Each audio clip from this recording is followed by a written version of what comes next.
Hello everyone, my name is Roya and today I'm coming to you with my wrap up of the second half of November. So I have 6 books here to show you. Some of them were really good, others were just kind of okay. So the first one I'm going to talk about is Promise of Blood.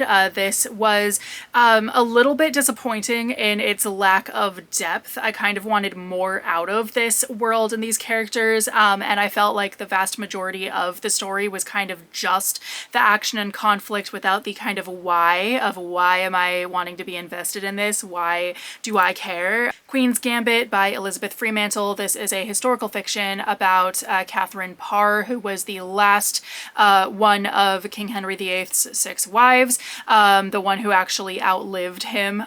So this, and she's honestly the most interesting one. She had the most interesting life, and it's kind of sad that mostly what she's known for was being married to a jerk king. So basically, I thought that this book could have been so much better.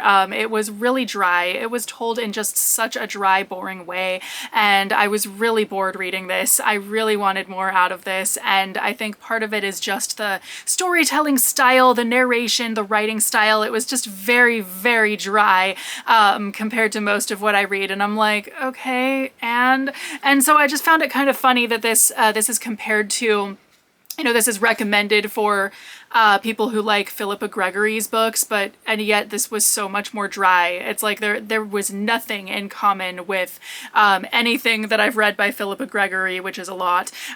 So I was really disappointed in this one. Exquisite Ruin, another really disappointing book, unfortunately. I really thought I was gonna love this book, but it was really boring. Basically, our story revolves around 2 people in a maze, and the entire story is just them.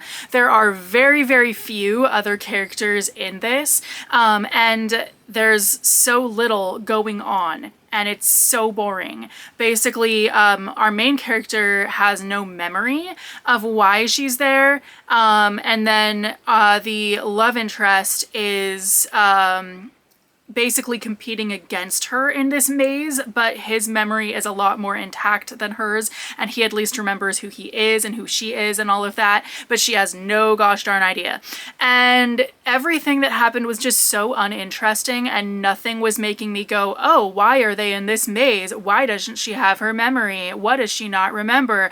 It was all just really boring, and I was not into it. If Cats Disappeared from the World, this is a originally in Japanese book about a guy who is terminally ill, and he makes a deal with the devil that for every day he makes a new thing disappear, he gets 1 more day to live.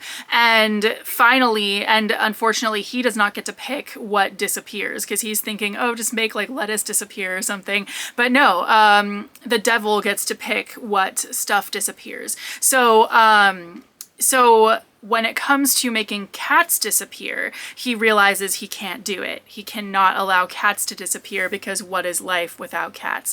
And obviously I figured that would be exactly what would happen, and I totally agree. There is just no life without cats.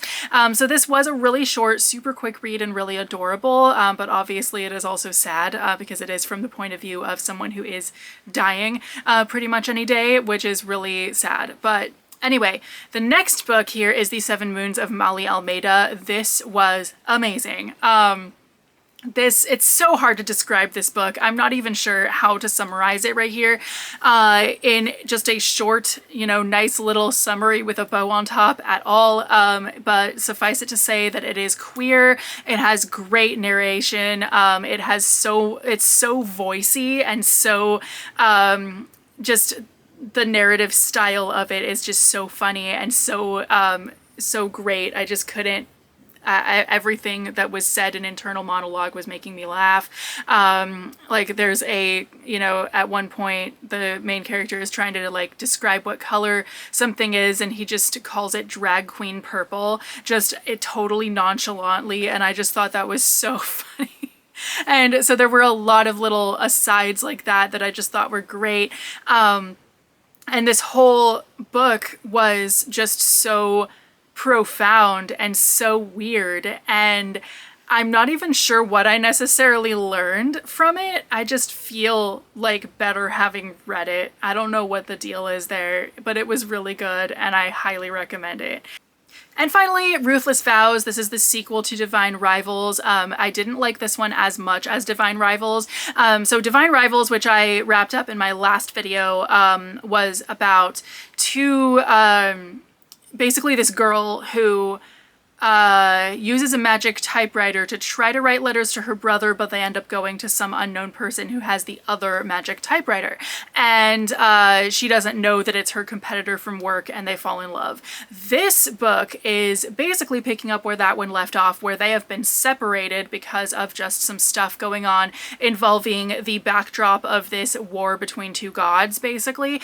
And he loses his memory and gets tricked into working for the bad god, and then and she is trying to save him, and just some stuff happened. So I was not as into this one just because we lost what the first one had, because that was already resolved, but I still thought it was a really good book. I feel like usually Rebecca Ross's books are a lot better. You know, the second one is still just as good as the first one in every single duology that she's written, but I felt like this one was just okay compared to the first one. I still gave it 4 stars, but it wasn't as strong as the first one was. So anyway, thank you guys so much for watching. That is all the books that I read in the latter half of November. Let me know if you have any thoughts on any of these, and I will see you very soon with a new video. Bye!